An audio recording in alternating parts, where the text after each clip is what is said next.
Dando continuidade à leitura do Srimad Bhagavatam, canto 10, capítulo 46, versos do 16 até o 19. Kachidanga Mahabhaga Sakhana Suranandana Aste Kushalya Patyadyael Yukto Mukta Suhri Prata. Kachit, acaso, Anga, meu querido, Mahabhaga, ó afortunadíssimo, Sakha, o amigo, Naha, nosso, Suranandana, o filho do rei Sura, Vasudeva, Aste, vive, Kusali, bem, Apatya Adyahi, com seus filhos e assim por diante. Yuktaha, reunido. Muktaha, libertado. Surri, a seus amigos. Vrataha, que é devotado. Tradução deste verso e dos versos seguintes até o 19. As traduções são as seguintes. Nanda Maharaj disse: meu querido e afortunado amigo, o filho de Shura passa bem, agora que está livre e reunido com seus filhos e outros parentes? Felizmente, por causa de seus próprios pecados, o pecador Kamsa foi morto, junto com todos os seus irmãos. Ele sempre odiou os santos e justos Yadus. Será que Krishna se lembra de nós? Lembra-se de sua mãe, amigos e bem-querentes? Lembra-se dos vaqueiros e da aldeia de Vraja, da qual ele é o Senhor? Lembra-se das vacas, da floresta de Vrindavana e da colina de Govardhana? Será que Govinda regressará ao menos uma vez para ver sua família? Se ele algum dia o fizer, poderemos então vislumbrar seu belo rosto com seus belos olhos, nariz e sorriso. Significado. Agora que Krishna se tornara príncipe na eminente cidade de Mathura, Nanda perdera a esperança de que ele voltasse a viver na simples aldeia pastoril de Vrindavana. Mas ele, apesar da desesperança, ainda acreditava que Krishna voltaria pelo menos uma vez para visitar os simples aldeões que o haviam criado desde o nascimento. Vamos continuar a ler um pouco. Ele vai continuar a falar aqui, ou seja, Nanda Maharaj está recebendo Uddhava em sua casa e depois de o receber com toda a etiqueta e tudo mais, ele então começa a falar. E ele fala exatamente perguntando como está Krishna. E depois, até esse ponto, além de perguntar como está Krishna, se Krishna passa bem, etc., ele pergunta se há alguma possibilidade que ele volte pelo menos uma única vez. E engraçado, assim, é que, embora ele esteja representando a si mesmo como pai, ele faz a pergunta como muitos homens, quando estão repreendendo seus filhos jovens, adolescentes, fazem. E muitos pais dizem assim: pelo menos respeite sua mãe, pelo menos cuide da sua mãe, não faça isso com sua mãe. O pai, mesmo ele se sentindo muito ofendido pelo filho, às vezes ele faz isso com o filho. E aqui ele pergunta assim: será que Krishna se lembra de nós? Lembra-se de sua mãe, amigos e bem-querentes? Mas, então, no verso 20, Nanda Maharaj vai dizer: fomos salvos do incêndio na floresta, do vento e da chuva, dos demônios disfarçados de touro e de serpente, de todos estes perigos insuperáveis e fatais, por aquela muito magnânima pessoa, Krishna. Enquanto lembramos as façanhas maravilhosas que Krishna realizou, seus divertidos olhares de lado, seus sorrisos e palavras, ó Uddhava, esquecemos todos os afazeres materiais. Ao vermos os lugares onde Mukunda desfrutou seus divertidos passatempos, os rios, colinas e florestas que ele adornou com seus pés, nossas mentes ficam 100% absortas nele. Em minha opinião, Krishna e Balarama devem ser dois excelsos semideuses que vieram a este planeta realizar alguma grande missão dos semideuses. Gargarishi mesmo predisse isto. Afinal, Krishna e Balarama mataram Kamsa, que era tão forte quanto 10.000 elefantes, bem como os lutadores Chanura e Mustika, e o elefante Kuvalayapida. Eles, como que, brincando, mataram-nos a todos com a mesma facilidade com que o leão mata pequenos animais. Significado. Nesta passagem, Nanda quer dizer, não só Garga Muni declarou que estes meninos são divinos, mas vê só tu mesmo o que eles fizeram. Todos estão falando sobre isso. Então, Garga Muni, ou Gargarish, é o astrólogo que fez as previsões a respeito de Krishna, que definiu o perfil básico psicológico de Krishna, né? Assim, e que apontou que pela carta astrológica de Krishna ele era um somatório dos semideuses, e é isso mesmo que se define como Krishna, como o somatório de todos os semideuses. Continuando, já no verso 25, com a mesma facilidade que um elefante real quebra uma vara, Krishna quebrou um poderoso e gigantesco arco de 3 talas de comprimento.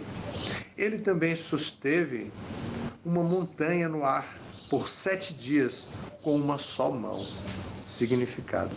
Segundo Acharya Vishwanatha, uma tala, palmeira, mede cerca de 60 rastas, ou 27 metros. Assim, o grande arco que Krishna quebrou tinha 82 metros de comprimento. Informação importante, Vishwanatha Chakravarti tem essa característica de ir nos pequenos detalhes, como tradutor e como comentador do Bhagavad Gita, do Bhagavatam, ele faz isso. E aqui ele vai definir a altura da palmeira como 27 metros, e então, fazendo-se o cálculo, aqui o Hridayananda Maharaj vai dizer que Krishna quebrou um arco que tinha 82 metros de comprimento. Vamos continuar um pouco mais. Verso 26. Aqui em Vrindavana, Krishna e Balarama aniquilaram com muita facilidade demônios como Pralambha, Dhenuka, Arista, Trinavarta e Baka, que tinham eles mesmos derrotado tanto semideuses como outros demônios. Shukadeva Goswami disse, assim, lembrando-se intensamente de Krishna repetidas vezes, Nanda Maharaj, com a mente 100% apegada ao Senhor, sentiu extrema ansiedade e ficou em silêncio, dominado pela força de seu amor. Vamos parar aqui, então, no verso, aqui não tem significado, mas o verso 28, Shukadeva Goswami continua falando, retomando o diálogo, então já vem um significado. Vamos parar aqui.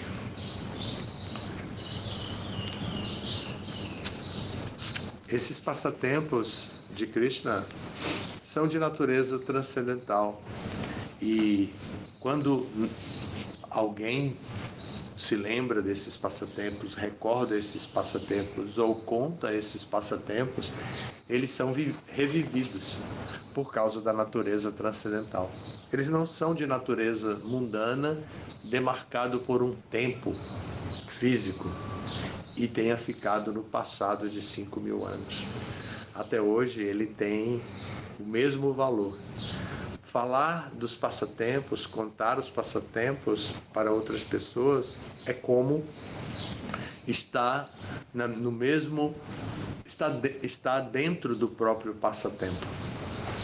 Tem a mesma potência por causa da natureza absoluta dos feitos de Krishna. Então, para nós termos a oportunidade de escutar o Srimad Bhagavatam é uma bênção de natureza transcendental, que nos tira da realidade onde nós estamos, nos leva para uma realidade perene, eterna, e nos devolve nessa realidade condicionada que nós estamos, a tranquilidade, a serenidade, a paciência que precisamos para fazer o equilíbrio entre vida material e vida espiritual.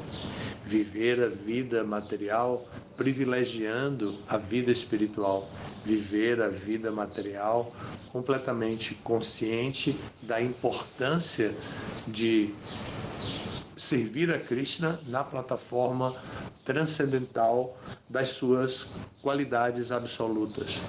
Nós podemos servir a Krishna ouvindo sobre ele e ouvindo o Mahamantra Hare Krishna, podemos servir a Krishna cantando os seus santos nomes e também contando os passatempos ou lendo o Bhagavad Gita, o Bhagavatam para outras pessoas, como agora aqui em Campina Grande se formou um grupo para ler antes do Sundararti, muito interessante.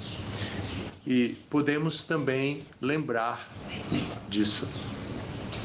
E claro, podemos adorar a Krishna, podemos lembrar dos seus passatempos e também podemos adorar a Krishna, obter a oportunidade de irmos ao altar para poder fazer um puja para Krishna, plantar flores, colher flores e trazer para Krishna. Tudo isso nós podemos fazer como pujana ou archana, adoração a Krishna. Isso tudo é parte do serviço a Krishna. E também podemos criar relações mais interpessoais com Krishna, como o Padasevana, compreendendo a natureza de Krishna, a forma original de Krishna, servir a Krishna de maneira especializada. Como eu posso fazer para cozinhar para Krishna? O que Krishna gosta de comer? Como cozinhar? Qual o nível de limpeza, de pontualidade, de delicadeza que devemos ter no serviço a Krishna, no serviço a Krishna como pessoa. E também, evidentemente, podemos servir a Krishna nos sentindo servos de Krishna, como os pastorzinhos de vacas, embora fossem amigos de Krishna, Krishna Shaka, eles iam para a casa da mãe de Krishna, pediam às suas mães para dormirem na casa da mãe de Krishna, para no dia seguinte ajudar a mãe Yashoda a preparar a água do banho de Krishna, dar o banho de Krishna, escolher as roupas que Krishna ia usar, e eles faziam isso com uma atitude de dácia, atitude de servo. E também podemos nos render nos render a Krishna buscando a relação de amizade, Sakyarasa, com Krishna.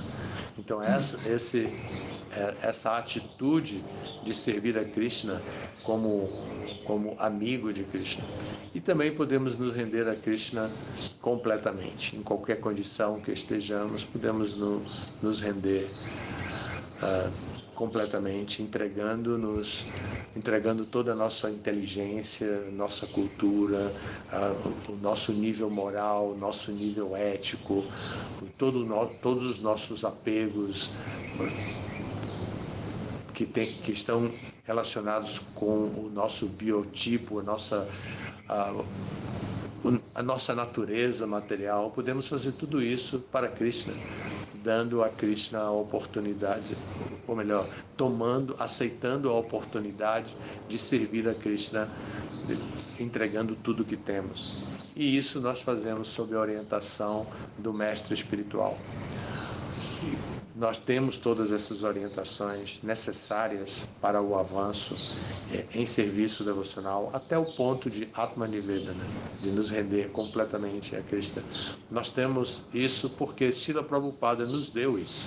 Srila Prabhupada nos deu a oportunidade de conhecer o serviço devocional pleno e nos render a Krishna completamente, render nosso corpo, render nossas palavras, nossa voz e render nossa inteligência, render nossa cabeça, nossa mente e render a nossa alma, render-nos como almas, né? Render-nos completamente a Cristo. Prabhupada nos ensinou isso, os livros de Prabhupada contêm estas instruções e nós podemos seguir nesses 9 processos de serviço devocional, praticando em obediência a Prabhupada, para que a nossa vida se torne transcendental, como são transcendentais os passatempos de Krishna, todos os tópicos a respeito de Krishna. Paramos aqui, se tiverem alguma pergunta. Então amanhã o verso é o verso 28. Tá bem? Muito obrigado, todas as glórias ao Senhor Prabhupada.